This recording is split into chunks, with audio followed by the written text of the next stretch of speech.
Yes, indeed. More about Offaly in just a moment. But Paddy, if I can turn to you first. Sorry about this. What happened to Louth? Very hard to put a finger on it. Very hard to describe. Very disappointing.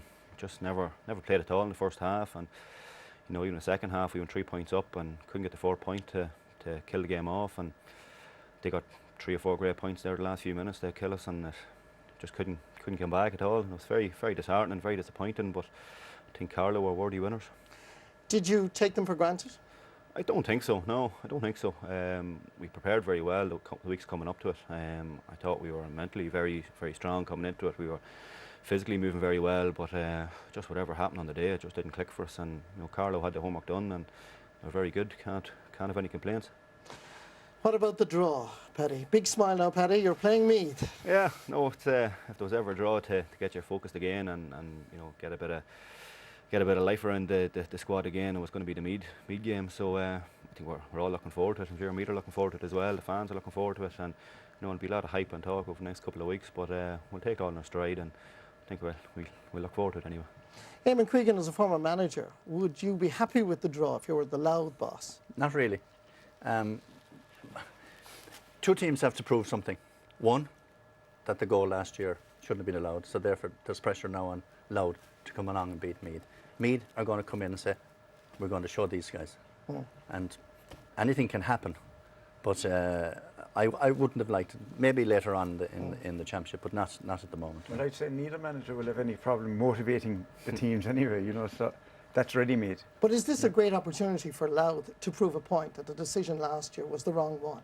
Well, I don't think they can do that. Even if they win it by 20 points, I don't think they can, affect what happened last year, because it's done and dusted now at this stage. But I think that it is an opportunity for them, and like that's. It's also an opportunity for me. It is a huge opportunity for me, because they're going. I think that in a way they've almost a greater motivation, because they got pilloried for that last year, and rightly so too, I think. But they will, the chip on the shoulder will be there.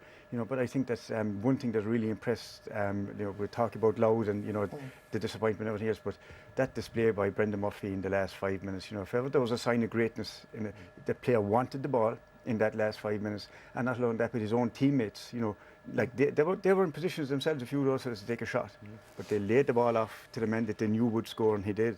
So. Paddy, after the heartbreak of the game in Portlaoise, I mean, the draw when you saw it, was this fantastic, or was it the opposite? Terrible. No, I think we were on the bus on the way down the road, and we heard about it, and there was no one crying crying the way down the road. We were all delighted to get it, and we were all fairly dead on the bus before the draw, but after the draw I think there was a bit more life about us, and I think we're looking forward to it now. We've, as the boys say now here, we've a chance to prove a few wrongs, so we'll see what happens, but we'll all be up for it. We're all looking forward to it. Eamonn, if I can change codes momentarily, Offaly hurling, Joe Dooley and the Offaly County Board seem to be at wars over the facility of O'Connor Park. What's exactly happening there? Well, I mean, all we got from Joe directly was just that letter, that he wrote to the county board. And knowing Joe Dooley, and I'd say Eamonn knows him better than I do even, but like the guy would be, Offaly to the marrow. And for him to take that action, knowing the repercussions, from it, something had to be seriously wrong. And from my inquiries since then, from the piece that was in the Examiner today again, Dahi O'Regan, Joe wouldn't speak any further on it, but Dahi O'Regan wasn't afraid to talk today, and apparently, that was the latest in a long litany of incidents. And apparently it's not just the senior team either, there was a letter went in a month ago from the minor selectors, before they played Westmeath in the Leinster quarter-final, and they had requested that game be played in Burr, where, for young fellas especially, they were familiar with Burr, most of them played their hurling down there, they would have had greater support down in Burr as well, which is important for a young team, and it was ignored, that request, and the game was fixed for Tullamore, and they were subsequently beaten in that game as well. So, obviously I think that there's a deeper problem there than just the senior hurlers being locked out on that one day. And it wasn't even the fact that they were locked out, but some of the things that were said, about your cars are going to be moved and all this kind of stuff. In all the other we'll say disputes that you've had over the last decade, I've never heard anything like this. There've been various disputes, and players looking for better facilities and everything else, but this is just the basic facility that they don't even have. They didn't have a pitch on which they could play and train. You know, so it was just... And I think- surely, Eamonn, this is unacceptable in 2011. It certainly is unacceptable. Like, what damage were they going to do going onto the field? But this comes back to administrators versus players. There has always been a conflict. But this is crazy. This is absolutely crazy, because if you're getting ready to go out, now I don't know whether Joe was told beforehand that he's not going out, or he was told 2 hours beforehand. But you're getting ready, you're preparing your team, and you go out, and next thing you're told you're not allowed onto the field. Madness, absolute madness. But let the county board come out and explain it. Even today, I'm like, what the higher Regan was, you know, that game, this was the Leinster Championship game before Dublin, before they played Dublin. 5 days before that, on the Tuesday night, was when he was training the Borough under 16 team, and they noticed the group congregating at the side of the pitch. Then, you know, he saw this was the Offaly senior team looking for a ground on which to train, because they were locked out of Tullamore. But this has happened in other counties, Paddy. From an inter-county player's perspective, what's the reaction of squad members when something like this happens? Well, it's very strange. Like, you don't want to create a divide within the county board and within the players. You want to be, everyone has to be rowing the same boat, you know. And if you have pulls left, right, and centre within the county board and within the players, eventually something's going to crack. And you've seen it with Cork, you've seen it with Limerick, you've seen it with different people before. And you know, it can happen on the smallest thing can make it happen, you know. But what was your own reaction, say, players, when you heard about this thing happening in Offaly? What would have been the players' reaction? It's very, very strange. I can't make head nor tail of it, you know. The players want the very best. They want to put themselves in the best position to win championship games, and they're not being afforded that opportunity. And it's a very strange decision by the county board. Marty, there's always a problem in Offaly, in the sense that they don't have their own venue. They have to go to Burr, which is Burr Club, or they have to go to Tullamore, which is a Tullamore Club.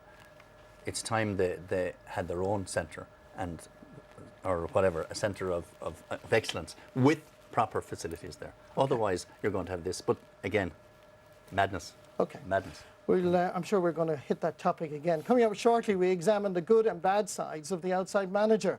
But before that, as the Cork hurlers prepare for the qualifiers, 2 of their ranks took time out to field some important questions. Thank you for being a friend. Round 3, it's Rebel hurlers Pat Horgan versus Paddy O'Sullivan. Pat, you're up first. What's Paddy's party trick? Fancies himself as a bit of a dancer, but I'm the whole time telling him that he's the worst dancer on the planet. Purely my dancing, I'd say. Which actor will play the role of Paddy O'Sullivan? I don't think an actor will play the role of him. One of the Power Rangers, I'd say. I can't say Brad Pitt, I suppose, can I? The Power Rangers. Who? The Power Rangers. What's Paddy affectionately known as? During games, I think the commentators call him Pebbles. He's the Rock's brother, but I think down around Klein, they call him Bubbles. Not too sure why, though, if they find that out yet. I don't have one. Marty Morrissey likes to think otherwise. I'd go with Pebbles, maybe, no? I gave it to him. Oh, no. Paddy, what's Pat's most annoying habit? Without a doubt, sitting next to him on the bus going to games, he can't sit still. He has to go to the toilet at least 25 times from Cork to Thurles. Go on, that's all I'd say. What's Pat's second most annoying habit? I'd say every second sentence he says, there's a, "Are you serious?" in it. What is that? Are you serious, yeah? And finally, what's the love of Pat Horgan's life? Nearly his hurleys, I'd say, at this stage. I actually reckon he goes to bed with them at night. And I'd say when he has him in the car with him, he puts the seatbelt on him. My Hurley, I'd say. What's that? You want, actually, yeah. I reckon you go to bed with it, never to get hold of him. Thank you for being a friend. Back to the committee room. Now, do outside managers in the GA work? Are they really that successful? College lecturer, True Blue Dub, and current Cavan manager, Val Andrews, thinks there are lessons that can be applied. What is an outside manager?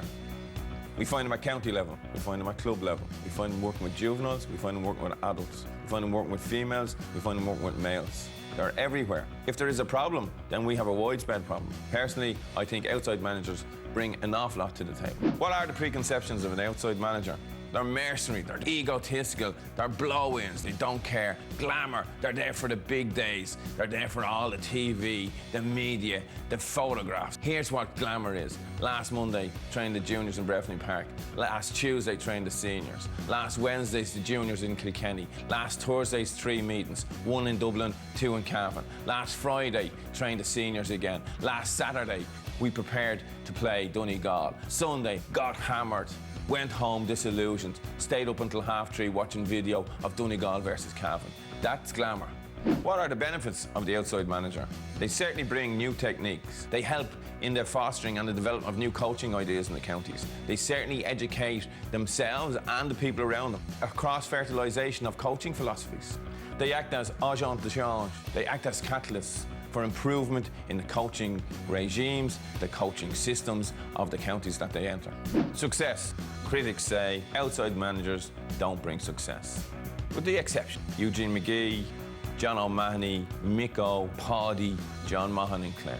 If we measured purely in medals and cups, outside managers are not that successful. However, success can be an outside manager producing the platform and foundations for future successes with inside or internal managers. My personal motivations for being an outside manager, definitely friendship and an affinity with the people of Cavan. It's an extension of my profession. I'm a lecturer here in sports management and coaching. It allows me to practice what I preach. Cavan's a challenge, chance to build. It's a hobby, a very involved, enduring hobby. 50 hours, 60 hours a week.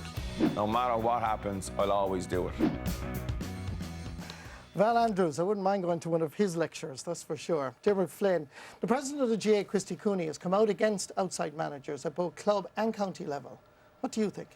Well, I wouldn't agree with Christy Cooney on an awful lot of things, but I'd be inclined to agree with him on this because I think that it's not that I have anything against outside managers, you know, just as a conception, but I think that they should be last resort.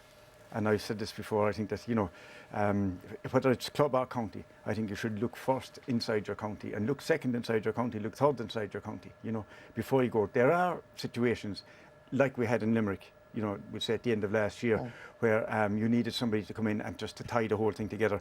And while I think that they might have got somebody inside, that have really struggled to find somebody who hadn't been touched by what had happened last year, you know, in some way or another. But I think that for the most part, you look inside. And I think, you know, listening to Val there, very, very professional presentation, you know. But I think the bottom line is success. And if you look back over the years, like, even whether it's football or hurling, you know, and you look through some of the, like, whether it's the managers that won the most, like Micko with Kerry, and like Brian Cody with Kilkenny, you know, and before them again, like you had all the Tough Barry and all these guys, and Paddy Leahy and you Tommy Maher in Kilkenny back through the years that won the most. But even the breakthrough managers, like in the early 90s in the football, you had Derry, Down, Donegal, all with homegrown managers. But what about all the successes of outside managers, like Justin McCarthy, the man beside you? Yeah, but Justin didn't win an All-Ireland with Offaly. And but isn't All-Ireland, is that the barometer? Yeah, I think that, you know, the ultimate is the All-Ireland. You see, Marty, I think this is coming from a Cork perspective now, you know. Cork have how many All-Irelands? 27. So they would have the nucleus of people in there, and they have been there. We've more than 27. Right, you said it now, not me. Right. But that's coming from the winning side. Like Kerry don't need an outside manager; they have their own inside. But like when I was asked to go to Offaly, they came down. They asked me would I go, and I thought it was an opportunity for me to try coaching an inter-county team. Now, when we went in there, Derry and I went in there. We didn't go in there to try and upset them, but one of the most important things that you need with an outside manager in a place like Offaly or anywhere else is you must have selectors that know the players. Yeah. Now, if you go in there and you have no idea of what the players are like and what their behaviours are like, then you're in deep trouble. But we went in and we had 3 selectors that knew the teams very, very well, knew the players well. We had a team secretary like Tony Murphy who handled everything. And when we left Offaly to go down the road, we forgot about Offaly and went home. And any troubles that were there. But we tried to bring them with us rather than not. But we had to break their mental barrier that they had to physical training. And I'll give you an example of it. The first night, Derry did a warm-up in Bor, and it lasted 6 minutes. 6 minutes. This is only a warm-up. So therefore, we knew straight away what our problem was, that we had to get them up to a level, and they didn't want to do it. Paddy, in terms of Louth, you've experienced outside managers, Eamonn McEnany, Val Andrews, but you've also had homegrown, like Peter Fitzpatrick. Are there any substantial differences? No, I don't think so. I don't think the players really mind, you know, if it's an outside manager or an inside manager. They want a good manager, no matter where he's from. And look, no manager's going to take on a job and, you know, take a half-assed approach to it. They're going to take it as seriously as they possibly can. They want to win things as well for their own CV at the end of the day. But you know, we had outside managers in, like the like of Val and Paddy Carr were the first to bring in weight training to Louth. You know, Eamonn McEnany took it another step with video analysis and putting the right structures in place and that sort of thing, and I think we're really benefiting from that now. You know, sometimes outside managers can bring a different approach to it, where, you know, they can take a fresh look at it, see something that maybe inside managers within the county didn't see before, and, you know, they know the problems that was inside the county before they came involved. I think you're getting a situation there, and I think it has grown in the GA, like where, you know, it's become almost outside manager first. You know, that people have this notion like that it has to be an outside manager. And doesn't that destroy the whole volunteer concept? No, I think that this whole notion about the volunteer concept, I think that's a nonsense anyway. You know, because you hear this thrown time after time about the GA, the greatest organisation in the world, like in volunteer driven and all this, but like all the other sporting organisations, like the rugby and the soccer and everything else, they're massively driven by volunteers at the amateur level, which is the bigger level. You know, it's only like the professional game is only at the very top. So the whole volunteer ethos is, you know, forget about that, because people are being paid in the GA, people are making money in the GA, you know, and managers are making money in the GA. And again, wouldn't have any problem with that, you know, because like a manager's coming in, he's going to do a job, like, and money is only just, you know, a means of exchange, that's all. If a county can afford it, and if the guy is doing a good enough job, give him the money. But what I'm saying is that they're looking at outside managers now, I think, in an awful lot of places first, as if these guys are going to be the be-all and the end-all. And is this not happening as well at club level? Is this not a bigger issue for clubs? Yeah, I think it is happening at club level without a doubt. Major problem. And now, I don't know where the clubs are getting the money for, you know, but at senior level, senior club level. But again, going back to the senior inter-county thing, like when we went into Offaly, we had no affiliations to anyone. So therefore we didn't understand the politics of Offaly, and we weren't interested. All we were basically interested in doing was trying to improve the team. But is there not a downside, though, being an outside manager as well? The fact that you don't have in-depth knowledge of your team, of your talent available. That's true, there is that, like but the again, you're depending. The first year could almost be a wasted year, because you're trying to get to know everything, you know. Yeah. But you also got to know each player. You've got to learn to know each player. And then you can't be, like, I'm not a psychologist, but you have to be, we had a certain standard, and we tried to keep to that certain standard. Like the first year we were there, I only went there for 12 months. And we were beaten by Kilkenny by one of these fluky goals that they get in the last minute, by 2 points or something like that. And we were down to 14 men. But they then asked me to stay on. So I had a better knowledge going back, and I knew the players better, but I depended an awful lot on selectors. And the selectors that were there were extremely good. Let me go back to club level, because that's the core of the GAA. From your perspective, is it happening at club level in Louth, or indeed in other parts of Leinster? It definitely is. I think I would say maybe half the clubs in Louth have an outside manager.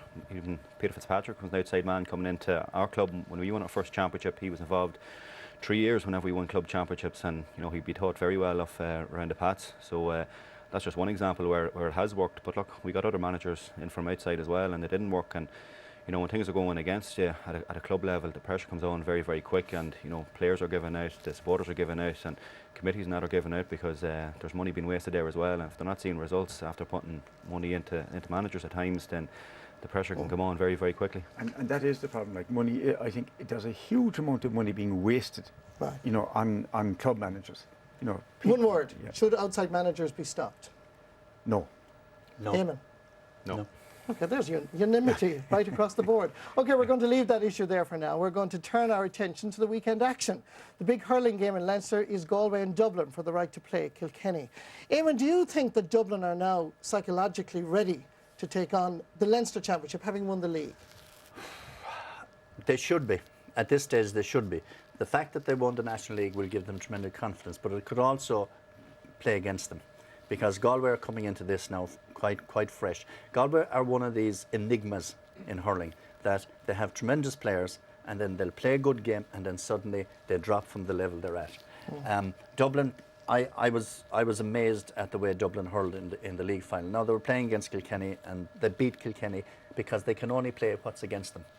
And what struck me was their ability to strike on their left-hand side, on the run, putting the ball over the bar. It was tremendous. Now, I don't know who was doing the work during the winter, but somebody was doing it. But there's always the danger, having won the league, you're now coming in and there's more expected of you. Yeah.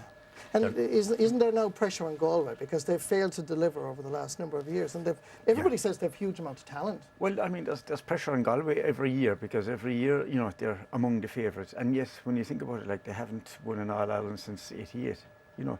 So I mean, that's an awful long time for a county with the talent and with all the underage titles that they've won in the meantime. And like as Eamonn says, they're the most enigmatic team in the country. It must be so frustrating to be a Galway hurling supporter, hurling follower, you know. But like there's pressure on Dublin. Here now there is. I mean, Dublin have put themselves on a pedestal after beating Kilkenny. So well, they did, and they did. You know, I mean, whether they like it or not, you know, they have put themselves on the pedestal. They are the league champions. You know. And do you think Dublin can win this tie, Paddy? I know that they love their hurling and loud as well. Yeah. No, if they play it like they did against Kilkenny, like I watched that full game, and it was unbelievable the hurling they were playing, and it wasn't only their intensity, the pace they were playing at, and the tackling they were putting in, but the scores they were taking on the run and the pace they were playing at was unbelievable. If they play anything like that again, they're going to have a very good chance, you know, to beat any team. One word: Dublin or Galway? Galway. Dublin. Paddy? I'll go with Dublin. Leinster man all the way through. Briefly, of course, Clare playing Tipperary in Limerick in the other Munster semi-final. Dermot, how do you see that game going? Again, you know, I'm sorry to have to say this to Marty, you know, but I think that Tipperary are the team to beat this year, and I think that there's some fantastic talent coming through in Clare, but I think that they're going to have to wait another year or two at least. You know, I think this Tipperary team is just a machine at the moment. You know, and even without Brendan Maher, he won't be there on Sunday. Like, even without Brendan Maher, I mean, you look at the guys that they have coming in at midfield, Woodlock, you know, to come in with him out, and you have Garrow O'Brien who can come in there now as well. No, I think that's one word. Or Tipperary. Tipperary. Paddy, in terms of Ulster football, because there's a big game on, Armagh against Derry. Were you impressed with Armagh against Down? Yeah, I thought they were brilliant now. They did everything that I didn't. I didn't see that result coming at all, or didn't see that performance coming at all, and they really wiped down across the field, and they fully deserved it. I don't know about Derry. It's hard to know with them no more than Galway. They're as enigmatic as Galway, so it's hard to know what team will show up there. But I'd say Armagh in their last performance, I'd say they're probably favourites going into it. Dermot, in terms Armagh's performance against Down in the Athletic Grounds was really impressive, wasn't it? Well, I think that Down might have been caught a little bit on the hop too. You know, the same day. I know, you know, Armagh like put up, you know, a fine display, but I think that Down were caught a little bit on the hop as well that day. But there's something about Armagh as well. You have to remember, Steve McDonald didn't have one of his better games as well. So if you have Steve McDonald and Jamie Clark clicking there in one day, it'd be very hard to stop. Okay, we'll leave the final word with you, Paddy. So a busy weekend again, and you can see it all on RTE.